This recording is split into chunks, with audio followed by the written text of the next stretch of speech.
The conservative position, I don't think, should be one of constantly coming up with so-called answers to every problem that a Democratic president or a Democratic Congress or political enemies of ours seem to see in this country. We should be constantly encouraging the Congress to go slow, take it easy, study, research. We should be investing private funds of foundations, which are being wasted, in my opinion, too much on things that are not strictly American. Channel these funds into the investigation of what the real problems are. For example, in this whole field of integration, I would like to sit down as a conservative with a Negro leader.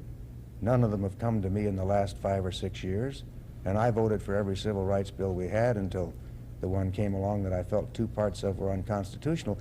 I'd like to ask these people, as a conservative, what can we do to help? What is your objective?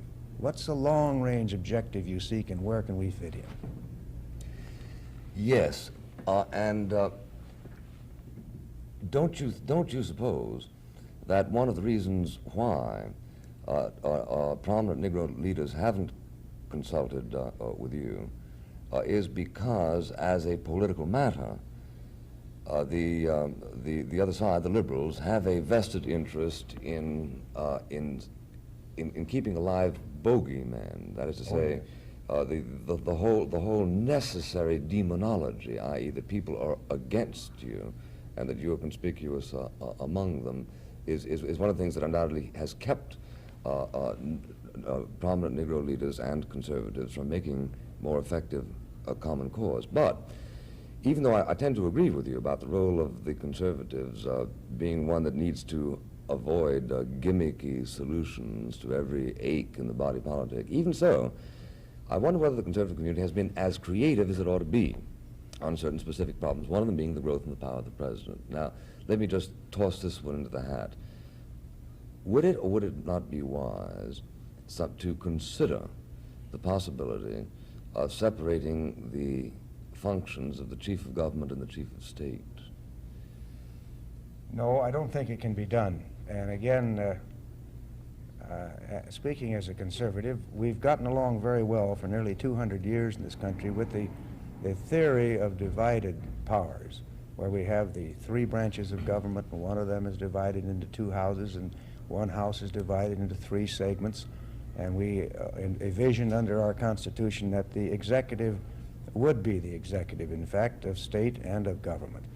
But we didn't envision the kind of growth in that power. Well, we didn't know. In fact, the Constitution was written to prevent the kind of power concentrating that is now concentrating. I might say not. And has not succeeded. And has not succeeded. So shouldn't conservatives call attention to that? Well, this is one conservative who does it. I go around the country speaking to this problem. We still have many, many problems that laws have been passed to correct, and they haven't been corrected.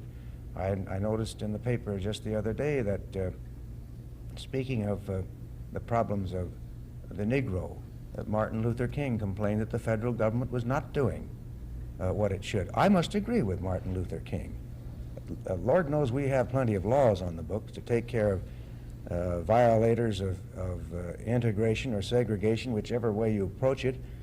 But is the Attorney General really using the muscle he has to stop the attacks on Negroes every place in this country? And I have to say no, that they're not. Why?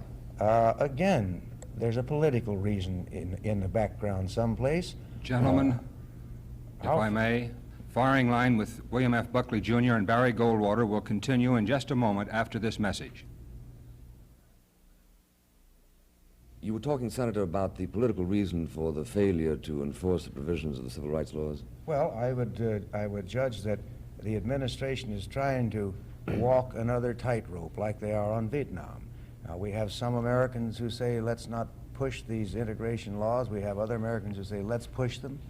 He's trying to stay in the middle, like he's staying in the middle with the doves and the hawks, and what I call the chicken line, trying to, so he can say to a person like me who wants to win the war, well, we're bombing, we're doing this, what are you kicking about?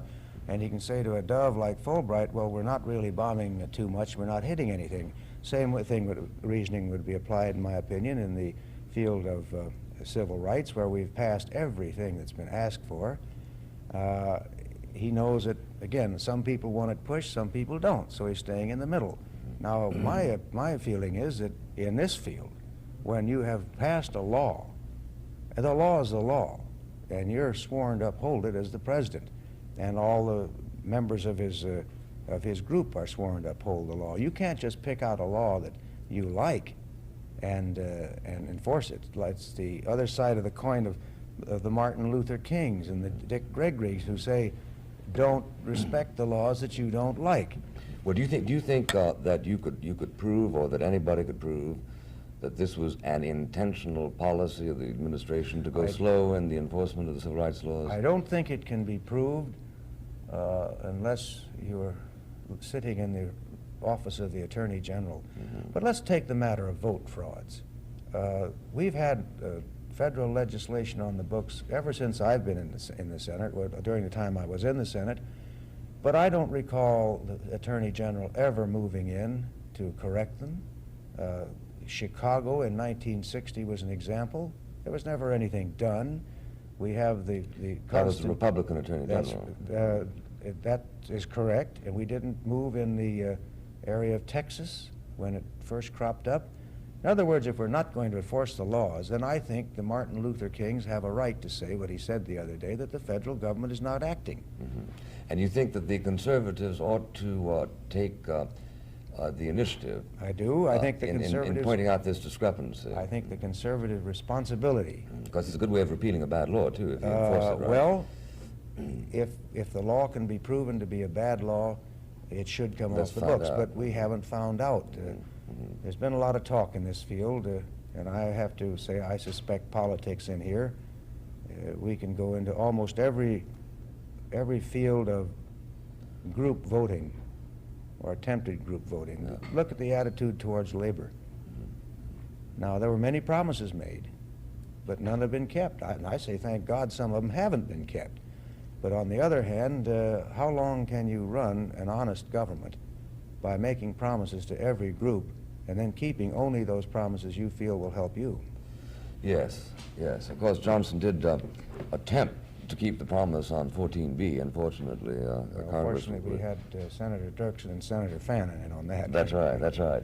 Well, now, Senator, you touched on Vietnam, and in terms of the future of in terms of the immediate